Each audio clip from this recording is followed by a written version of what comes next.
Boa noite. Duas reportagens no Globo Repórter de hoje. A febre do videogame, o setor que mais cresce na venda de brinquedos. As novidades criadas no Japão para a diversão de milhões de crianças e adolescentes no mundo inteiro. Challenges and more await you should you dare.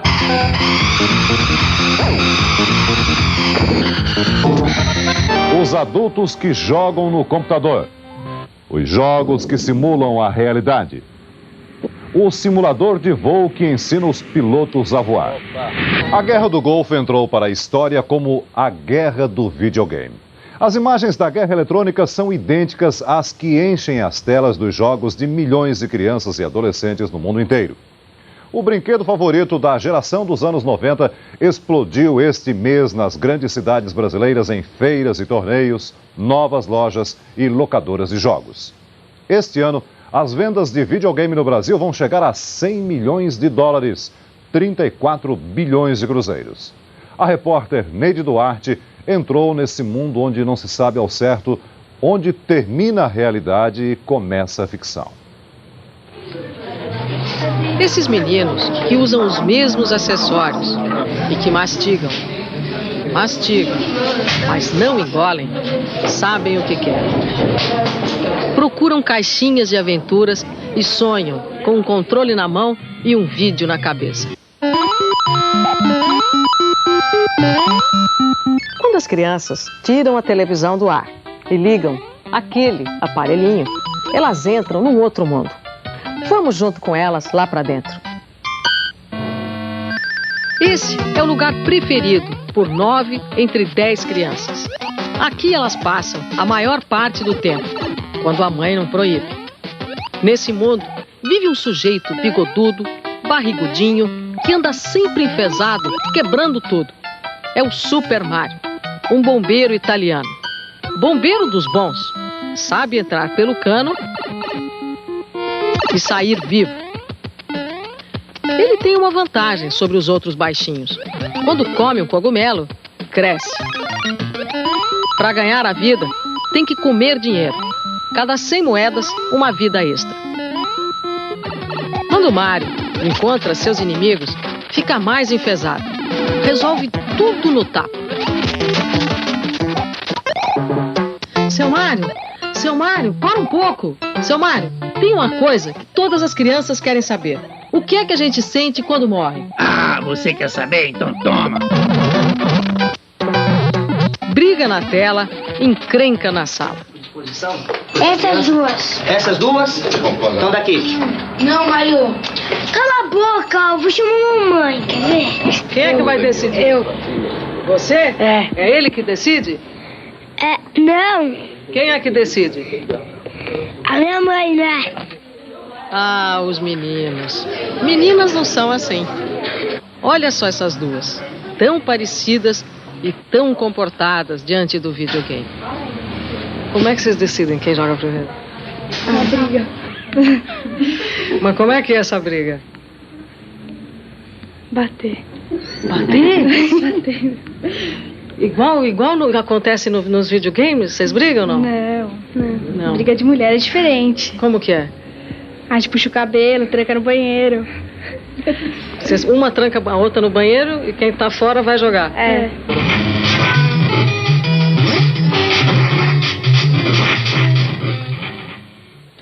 Não, agora não vou. Agora você sobe. Não é aí, filho. É pro outro lado. Mas nem tudo nesse mundo do videogame acaba em pancada. Olha o carinho entre esses dois parceiros de game. É o jogo da tradição que passa de mãe para filho. Você que ensina seu filho? É, porque ele não sabe ler ainda. Então tem que ler as instruções, ensinar, jogar pra ele e aí ele joga. Com isso você ficou bamba? Bamba não, né? Mas já sei me virar no videogame. Atrás dessa musiquinha, uma família inteira procura a melhor saída pro gato, herói na tela. Fora da tela, o gato Tom parece ser o único da casa que não se interessa pelo videogame. Uma vez cada um. Vai, cai lá embaixo, vai pra lá. Eles vão se identificando com esses heróis, vão matando esses bandidos, e é como se a vida fosse isso, quer dizer, e existe uma relação um pouco mais singela com a vida, que é muito importante para o desenvolvimento da criatividade, do equilíbrio da gente, e que é muito mais silenciosa, muito mais tranquila, mas que tem uma troca rica, e eles perdem isso.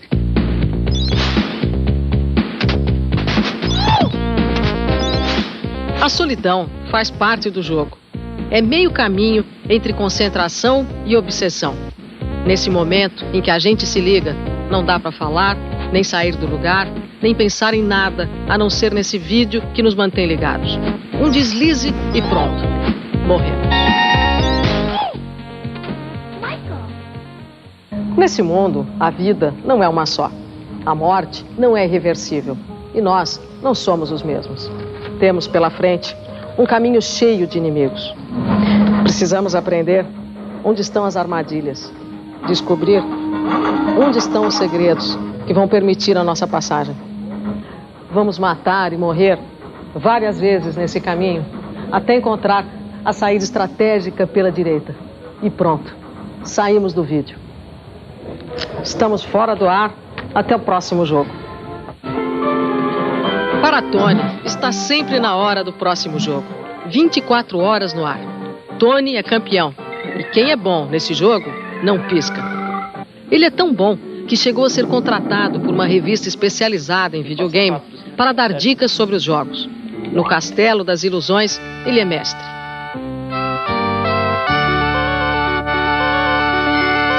Se eu passar da segunda ponte, né, aí demora muito. Então eu sou obrigado a me matar, né, e voltar pela ponte para ir mais rápido e por um caminho mais fácil. Essa que é mais fácil é se matar. Depende da hora, é? Agora você vai se matar. Vou.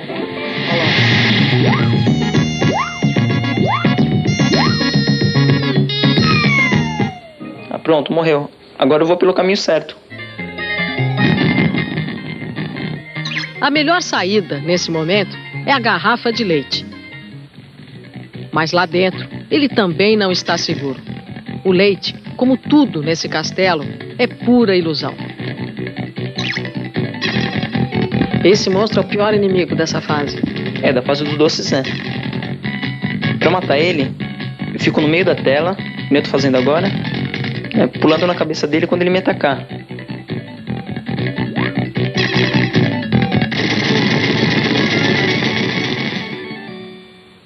Toda história tem um monstro. Se Tony enfrentou o dragão, os irmãos Michel e Christian ficaram com os cabelos em pé por causa de um dinossauro.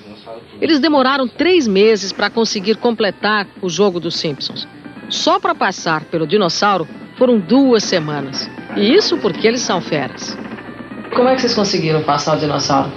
Ele chegou uma vez na beira do precipício e pulou. Aí tinha umas plataformas invisíveis. Depois eu vi um ponto na cabeça do dinossauro, pulei em cima e deu certo. Que sensação que deu quando vocês conseguiram passar o dinossauro? Uma luz. A solução aparece, mas o jogo nunca termina. Estamos sempre de volta ao começo, para mais uma vez passar por todas as provas. Nesse mundo da eterna repetição, só sobrevive quem tem boa memória. Os inimigos atacam sempre pelo mesmo lado. A felicidade dura pouco, só aparece no final. E a linguagem só faz sentido para quem está do lado de dentro. Ele roubou minha vida. A vida é formada de quadradinhos. Eu morri e peguei uma vida dele. Mato todos eles. O que é a vida num videogame? A vida no videogame é a chance que você tem para chegar até o final do jogo. E a vida normal, o que é? A chance que você tem para ser feliz.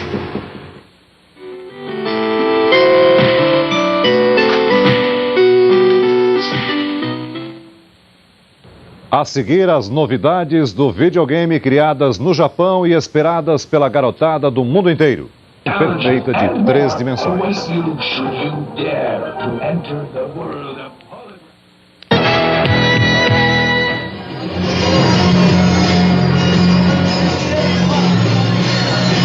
Intervalo de jogo.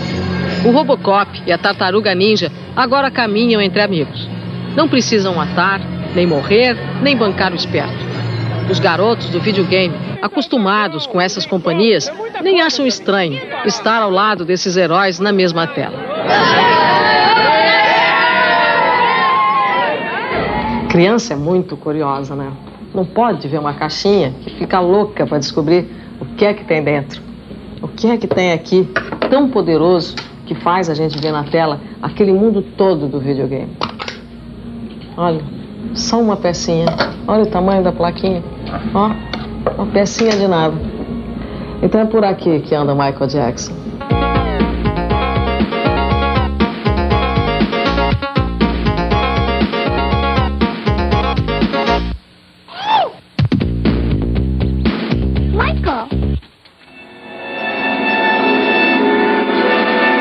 Michael Jackson, na verdade, dança por aqui, nesse mundo que é uma plaquinha de circuito eletrônico e que, no entanto, cabe na nossa mão. Essa viagem foi mostrada no filme Tron, uma fantasia dos estúdios Disney que conta a história de um programador de jogos que entra nos circuitos eletrônicos de um computador para participar de um jogo de videogame. Dentro da plaquinha eletrônica, o que existe é isto: infinitos caminhos por onde correm centelhas de energia à velocidade da luz, criando formas fantásticas.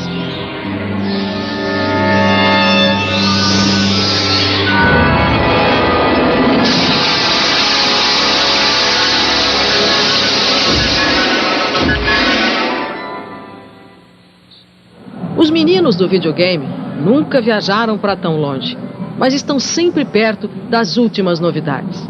O mercado do videogame não marca passo. Deve movimentar este ano 100 milhões de dólares no Brasil. As novidades nesse mundo eletrônico envelhecem a passos largos. Mas, por enquanto, esse comando em forma de tapete ainda é considerado novo. Você ganhou ainda. Este é para quem sonha bombardear o inimigo no grito. Vai! Vai! E era uma vez um pato que voava. Quem vestir esta luva tem nas mãos o destino do Robocop.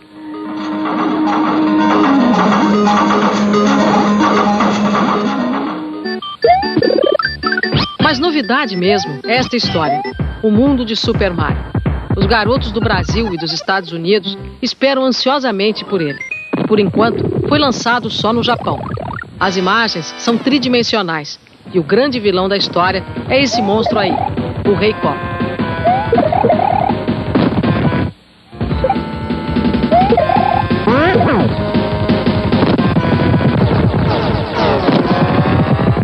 Quando a princesa aparece, o final feliz vai chegando.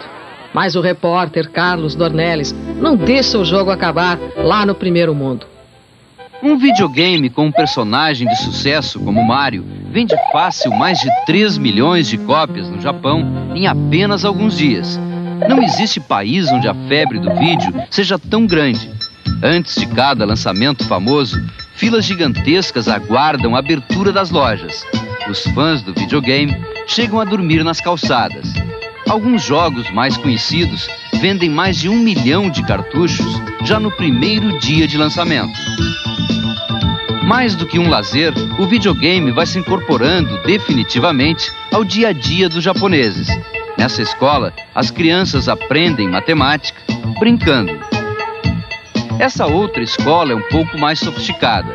Aqui os alunos aprendem como criar novos videogames. O incentivo é tão grande que são comuns os concursos nacionais para escolher os 20 alunos mais criativos do país. São eles que vão inventar os novos jogos que costumam se espalhar mundo afora. E têm a responsabilidade de multiplicar novidades. Muitas delas ainda sequer saíram do Japão. Como esse vídeo acoplado a um telefone. Você pode jogar com um amigo distante ou mesmo com um vizinho, sem que ninguém precise sair de casa.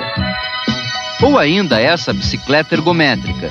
O jogador atleta se diverte, faz exercício e no final ainda tem na tela o resultado do mini check-up que fez enquanto jogava.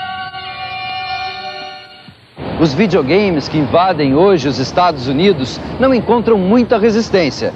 E é uma invasão japonesa em larga escala. São eles que dominam quase 90% do mercado norte-americano de videogames e não parecem nem um pouco próximos de perder esse reinado. As vendas de videogames nos Estados Unidos chegam a movimentar mais de 4 bilhões de dólares a cada ano. As lojas vivem lotadas.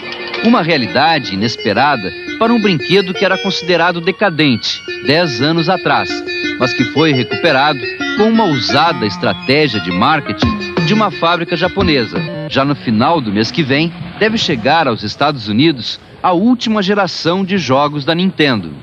A grande vedete é o F-Zero. É mais um videogame de corrida de carro, mas desta vez com um realismo surpreendente. A tela tem um efeito tridimensional. A visão da pista é muito mais elaborada e os carros fazem misérias na corrida.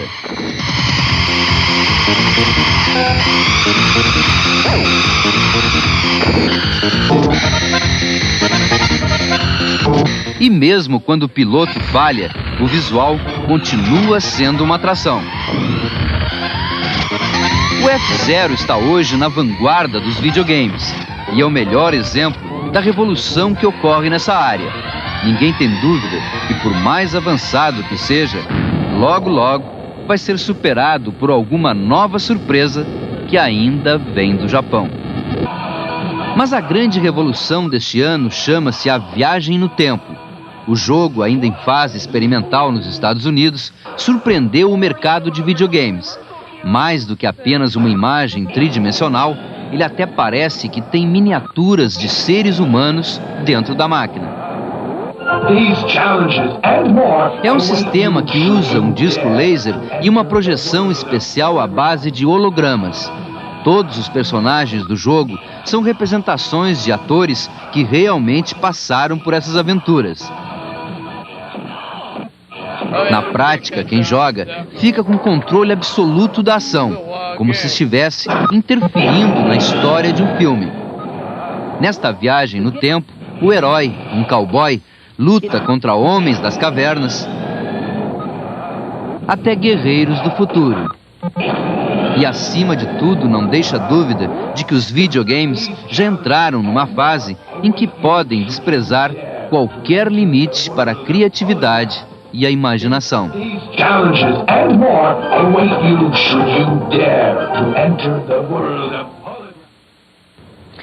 A seguir, a simulação da realidade dá aos adultos emoções maiores que a do videogame. A incrível viagem no simulador que ensina os pilotos a voar.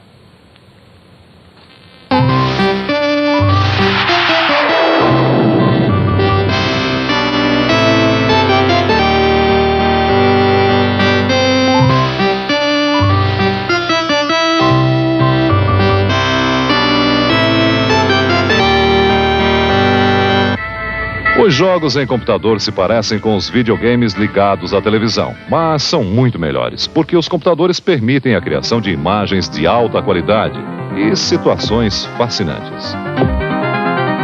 Estes brinquedos tecnológicos são uma das paixões da jornalista Cora Ronay, que se especializou em microcomputadores e edita o caderno de informática do jornal O Globo. O jogo preferido de Cora é este, o Pac-Man, um dos primeiros a aparecer.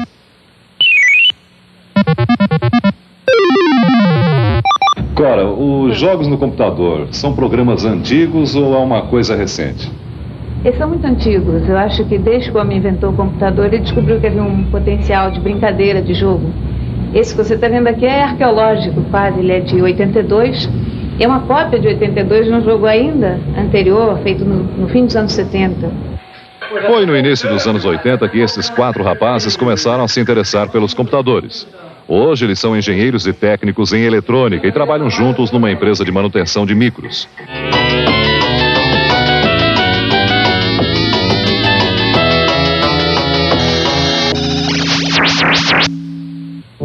Manuel, um dos 4 gameiros, tem 22 anos. É fera no Príncipe da Pérsia. Neste jogo, o objetivo é salvar a princesa no castelo do vizir. O jogo tem 12 níveis, um mais difícil que o outro. O jogador precisa vencer todos os níveis em 60 minutos, marcados na ampulheta do vizir.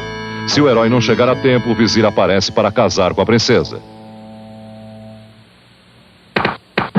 desafios são terríveis. Além dos saltos, há o risco das guilhotinas.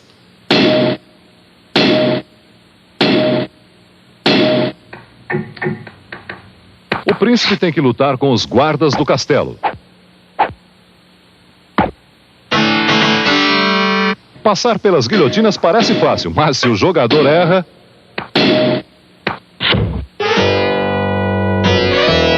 O jeito é recomeçar e encarar de novo todos os obstáculos para, no fim, conquistar a princesa.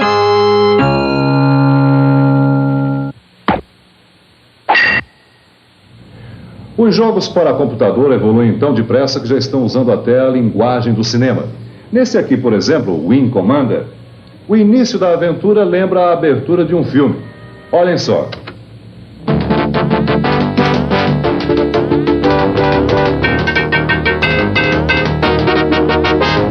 Ao contrário do vídeo comum, o jogo em computador permite ao jogador funcionar ao mesmo tempo como personagem e diretor do filme, mudando a ação, o desenrolar da história. A história do Wing Commander, o comandante voador, começa sempre neste dormitório do porta-aviões espacial. A estação é velha, tem goteiras e as lâmpadas do teto à esquerda piscam sem parar. A ação se passa no ano 2654. Antes de cada missão, o comandante orienta os pilotos. Angel, uma das mulheres do grupo, é escalada para o combate, junto com o capitão. Quando eles decolam, o capitão no comando da nave e o jogador pilotando o teclado do micro são a mesma pessoa. O capitão Torres é o Ricardo, um engenheiro eletrônico vidrado em videogame. Angel e o capitão Ricardo Torres voam correndo para a estrela Gimli. Quando eles encontram os Kill Raids, inimigos, começa o tiroteio. Quando a nave inimiga dentro do quadrado fica bem em cima da mira verde, é o momento do disparo. Porque eles fazem muitas manobras evasivas e os canhões disparam sempre em linha reta, né? Então você tem que tentar ficar na cauda dele para explodir.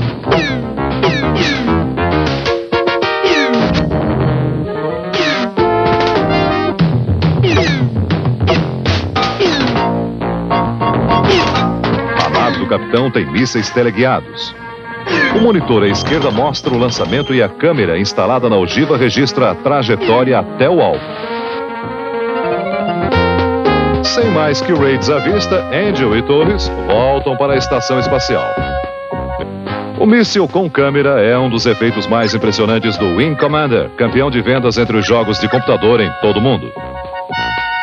Mísseis com câmera não são ficção científica, não. Foram usados na Guerra do Golfo, onde os aliados lançaram bombas inteligentes como estas para destruir armas e edificações do Iraque. Comparando as imagens do conflito real com as reproduções feitas em computador, entende-se por que a guerra contra o Iraque foi chamada de Guerra Videogame. A semelhança entre realidade e ficção é assustadora quando se compara a imagem deste ataque real feito por um F-15 com um bombardeio simulado no computador no cenário do Golfo Pérsico. A riqueza de detalhes fascina os aficionados dos jogos de guerra, os apaixonados pelo hobby da simulação.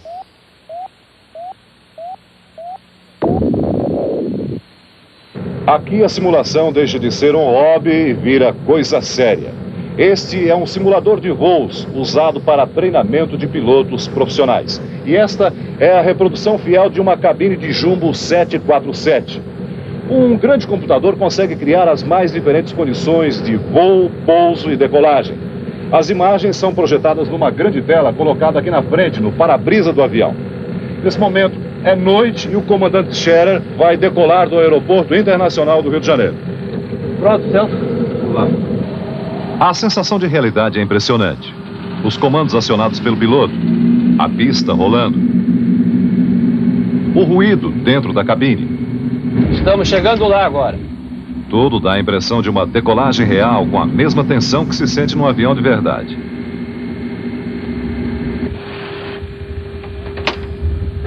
Bem à nossa frente, nós temos a ponte Rio-Niterói. Agora, à nossa direita, em cima daquele morro, o ponto iluminado é o Cristo Redentor.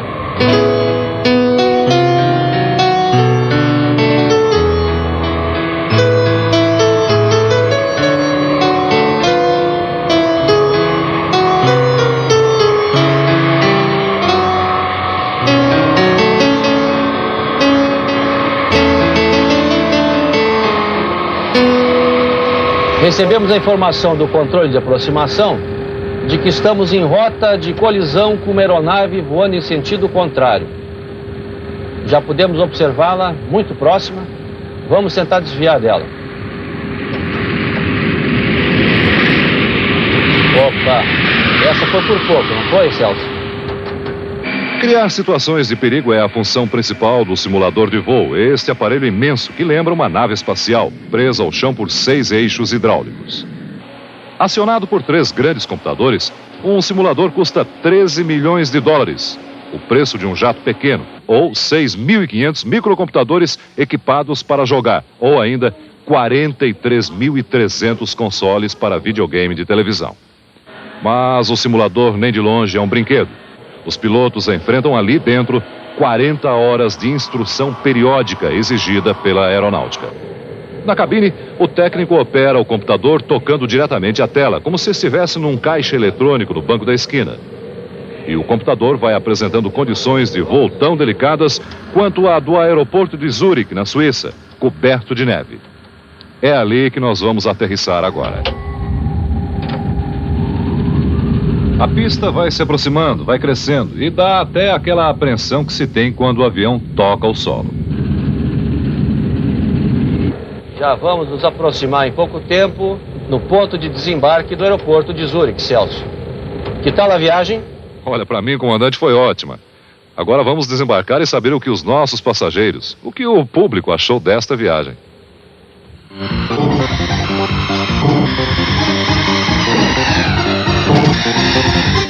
TV Bahia, Canal 11 Salvador. Assista agora O Sorriso do Lagarto. E logo depois, Jornal da Globo.